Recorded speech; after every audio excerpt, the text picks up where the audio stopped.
My name is Dr. Michael Turner, and I have spent more than 17 years practicing medicine. In that time, I have stood beside patients during their greatest victories and their most devastating losses.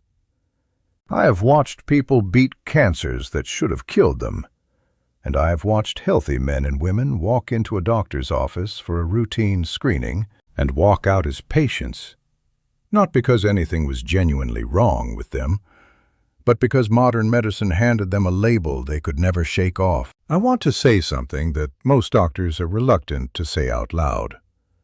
Sometimes the wisest medical decision you can make is the decision not to get tested. That idea sounds almost heretical in a culture that worships early detection. We have been conditioned to believe that more information is always better, that scanning and screening and testing is the responsible thing to do. But I have come to see that belief for what it often is, a dangerous oversimplification. Today I'm going to share the 5 medical checkups that I, personally, would never undergo after the age of 60. Not after 70, after 60. Because the conversation about overdiagnosis and medical harm does not begin at some arbitrary advanced age. It begins the moment the risks start to compete with the benefits. Because my goal is not to make you afraid of medicine.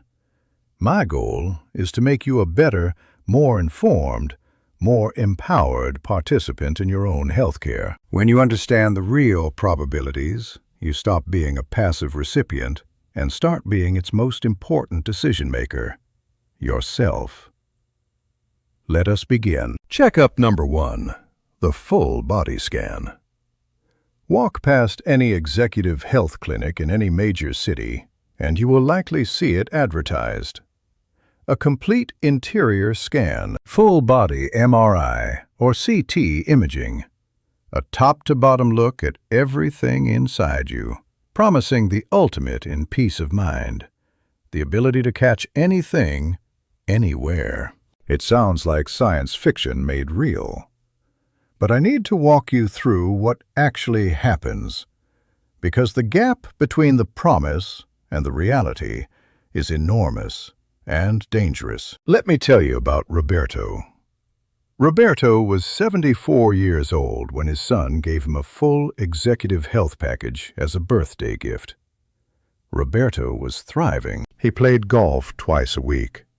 He traveled internationally. He had grandchildren whose names he remembered perfectly. He had no symptoms, no complaints. He went to the clinic and submitted to a comprehensive CT scan. Tucked into the report was a sentence that changed everything. Small, indeterminate lesion noted in the left kidney. Indeterminate lesion. 2 words that function like a grenade thrown into the middle of a peaceful life. Roberto had been referred to a urologist. The urologist recommended a biopsy. A kidney biopsy is not a trivial procedure. It involves guiding a long needle through the back into the kidney itself. Complications include bleeding and infection. Roberto and his family spent that week in a state of quiet terror, lying awake at night, catastrophizing in the way that human beings naturally do. The final diagnosis? Angiomyolipoma, a benign tumor composed of fat, muscle, and blood vessels, completely harmless, present since birth. Roberto did not gain anything from that scan. He lost. He lost weeks of peace of mind. He subjected his body to an invasive procedure, and for what? For a discovery that changed nothing. Roberto's story is the rule. Research shows that up to 86% of healthy older adults who undergo full-body CT imaging have at least one incidental finding. We call them incidentalomas. Once a finding is on the record, the system is obligated to pursue it. It's called the intervention cascade. A test that never should have been ordered triggers harm. A full-body CT delivers a radiation dose equivalent to hundreds of standard chest X-rays. We are exposing people to real physical risk in the name of reassurance. The answer is a comprehensive geriatric assessment. It evaluates the things that actually predict your health: functional capacity, medications, and mental sharpness. A key component is the evaluation of frailty. Simple objective measures, walking speed, grip strength, are powerful predictors of future health outcomes. A comprehensive medication review is another cornerstone. Many symptoms, dizziness, fog, fatigue, are actually side effects of polypharmacy. Reviewing the list improves life dramatically. Forget the full body scan. Invest in a physician who will sit down with you and help you optimize what is actually working.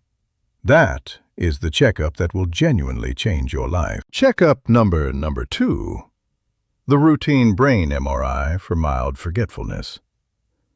This one is personal, and I want to address it with scientific rigor and genuine compassion. I see patients brought in because they forget actors' names or lose track of why they walked into a room.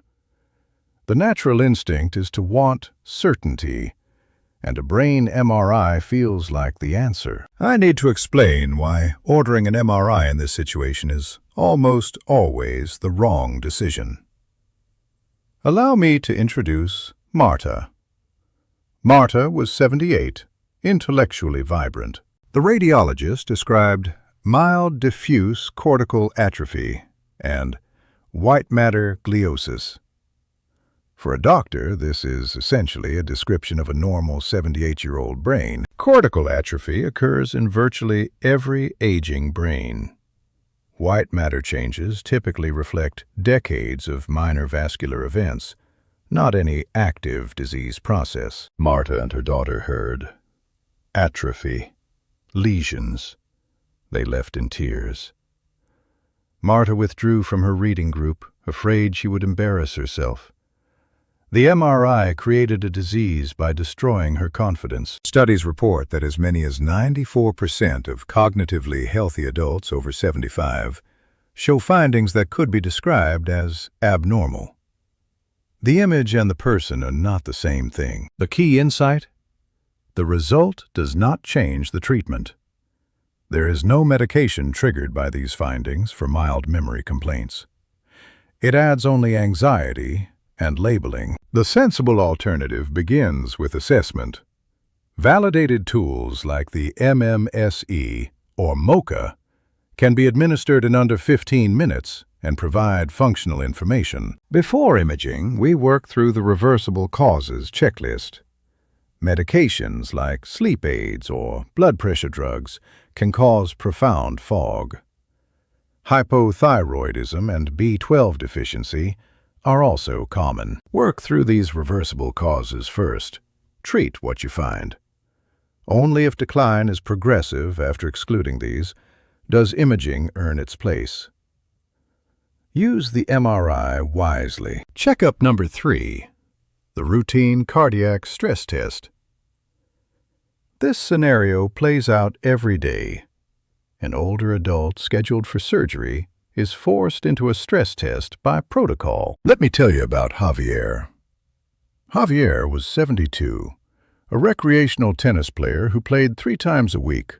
He was fit, asymptomatic, but needed a routine pre-op stress test. During the test, Javier had mild pressure.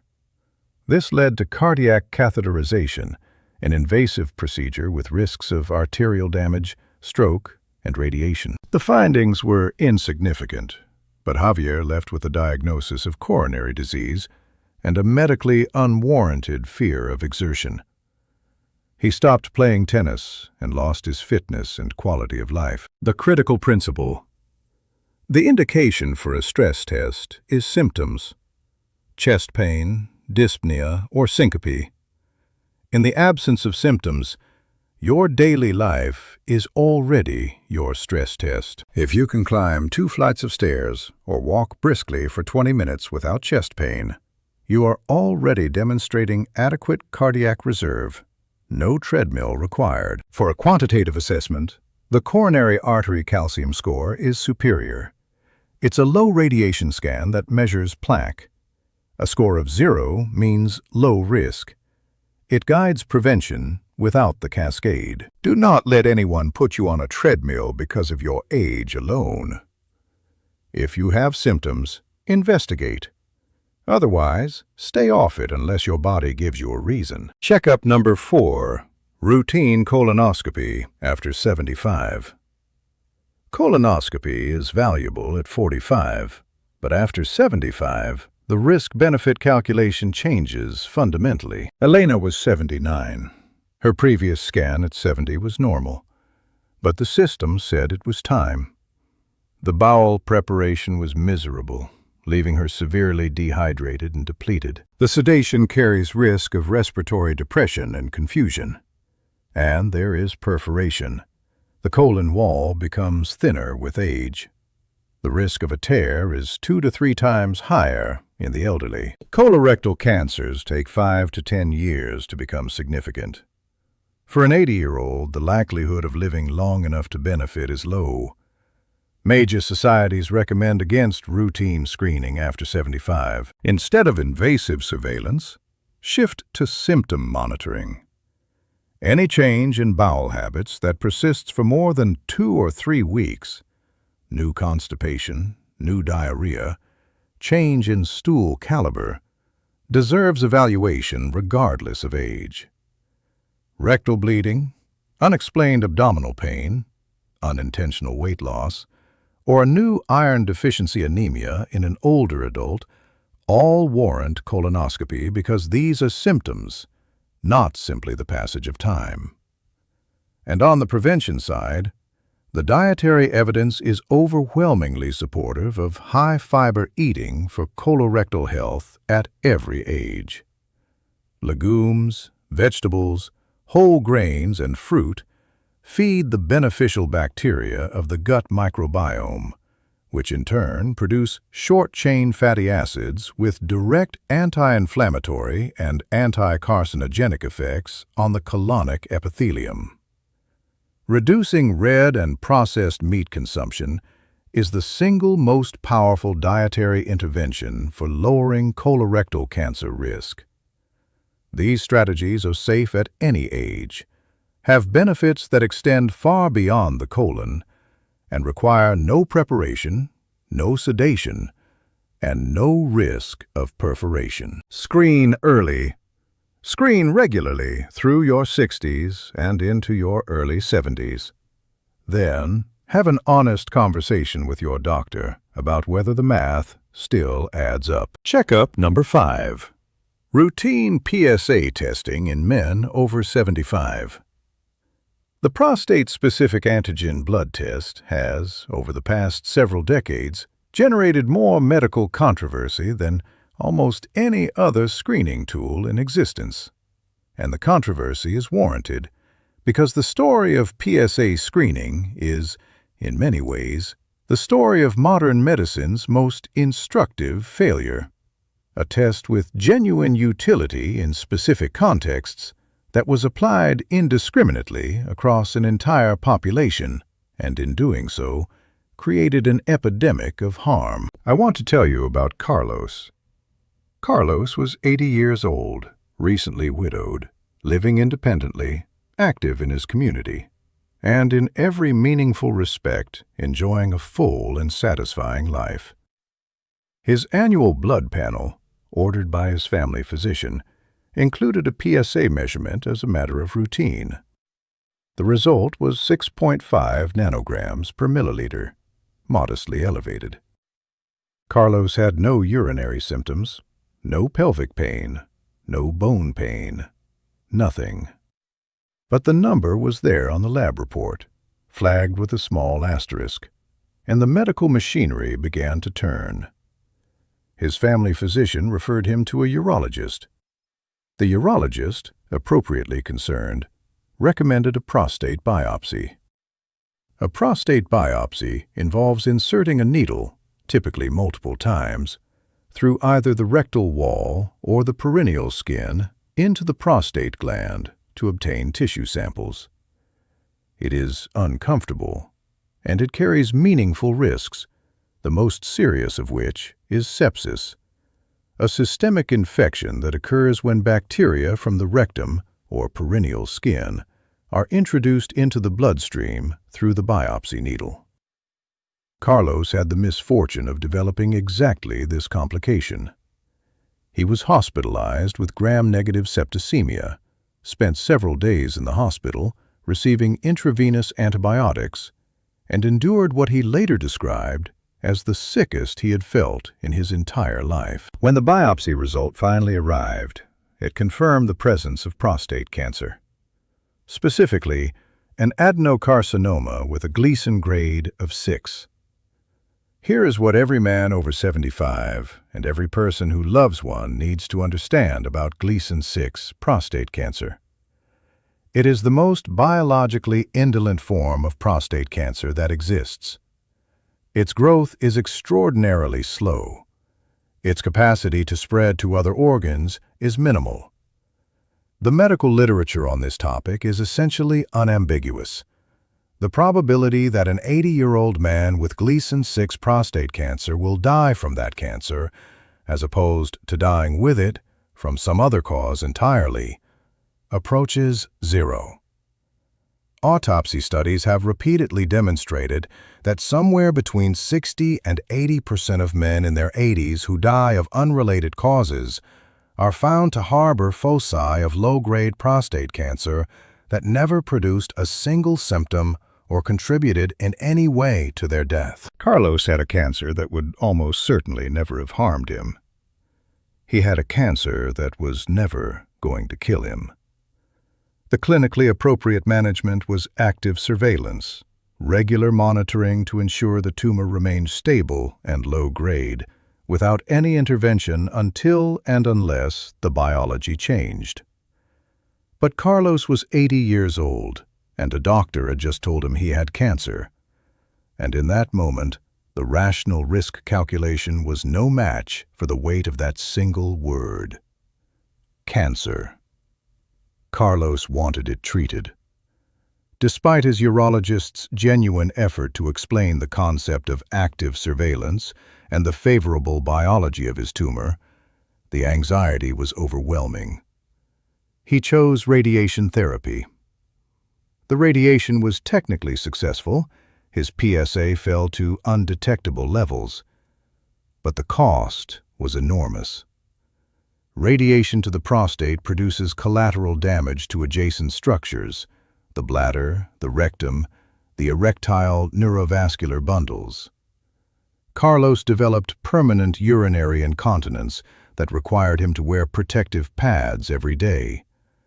He developed radiation proctitis that produced chronic bowel discomfort. He developed erectile dysfunction. His social life, his sense of himself as a vital and independent person, his physical comfort, all were fundamentally and permanently altered by the treatment of a cancer that posed no real threat to his life. This is overdiagnosis and overtreatment in their most clarifying and most devastating form. We found a cancer. We treated the cancer. The cancer was not going to hurt the patient, but the treatment absolutely did. The PSA test itself is an imperfect instrument. It measures a protein produced by prostate cells, and that protein is elevated not only by cancer, but by benign prostatic hyperplasia, prostatitis, urinary tract infections, certain medications, and even vigorous physical activity, including cycling. Its specificity for clinically significant cancer is limited. For every man whose life is genuinely prolonged by PSA-detected cancer treatment, the evidence suggests that somewhere between 20 and 50 men are diagnosed and treated unnecessarily, a number of whom experience lasting harms, including incontinence, impotence, bowel dysfunction, and the psychological devastation of a cancer diagnosis. Major medical organizations, including the United States Preventive Services Task Force, recommend against routine PSA screening in men over 70, precisely because the probability of benefit drops dramatically while the probability of harm remains constant or increases with age. What does intelligent prostate health look like in an older man? It looks like a genuine, shared decision-making conversation. A physician who presents the real numbers, not probabilities abstracted into optimistic language, but actual percentages of benefit and harm, and then respects the patient's autonomy to decide what trade-off is acceptable to them. It looks like active surveillance as the default management strategy for low-grade prostate cancer, with treatment held in reserve for cases that demonstrate biological progression. And it looks like attention to real symptoms: difficulty initiating urination, urinary frequency, blood in the urine, unexplained lower back or pelvic pain, bone pain. These warrant evaluation at any age. A PSA drawn because the calendar says it is time does not. If you step back and look at all 5 of these checkups together, the full body scan, the routine brain MRI, the routine stress test, the late-life colonoscopy, and the routine PSA, you will see a common thread running through each of them. Each one carries a meaningful risk of generating incidental findings that are clinically insignificant, but psychologically devastating. Each one can set in motion a cascade of further testing and intervention that exposes the patient to harm that outweighs any conceivable benefit. Each one reflects a medical culture that has historically prioritized the finding over the function, the image over the individual, and the detection of disease over the preservation of quality of life. This is not a criticism of the physicians who order these tests. Most of them are acting in good faith, guided by training and protocols that were developed with genuine patient welfare in mind. The problem is systemic, not individual. And the solution begins with patients who are informed enough to ask better questions. What I want for every person reading this is the same thing I want for my own patients: a medicine that serves you, not the other way around. A medicine that begins with your goals, your values, your definition of a life well lived, and works backward from there to determine what screening and intervention actually makes sense for you as an individual. That means asking your doctor every time a test is proposed, what are we looking for? And what will we do differently if we find it? What is the false positive rate of this test in someone my age? What happens if we find something that turns out to be nothing? How will that cascade be managed? What is the risk of the test itself? And what is the benefit, expressed in real numbers, not reassuring generalities? These are not confrontational questions. They are the questions of an engaged, informed patient. Any physician worth their credentials will welcome them. The healthiest older adults I have known in my career shared a common characteristic. They were not the ones who submitted to every available screening. They were the ones who ate real food in reasonable quantities, moved their bodies consistently, slept well, maintained close relationships, found meaning in their daily lives, and had a trusted physician who knew them as a whole person rather than a collection of organ systems to be surveilled. Longevity is not an achievement of medicine alone. It is an achievement of living. The most powerful preventive tool available to you is not a machine in a clinic.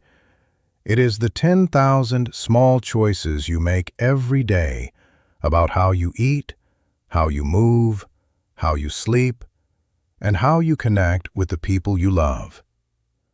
Medicine at its best helps you do those things more effectively. It removes obstacles.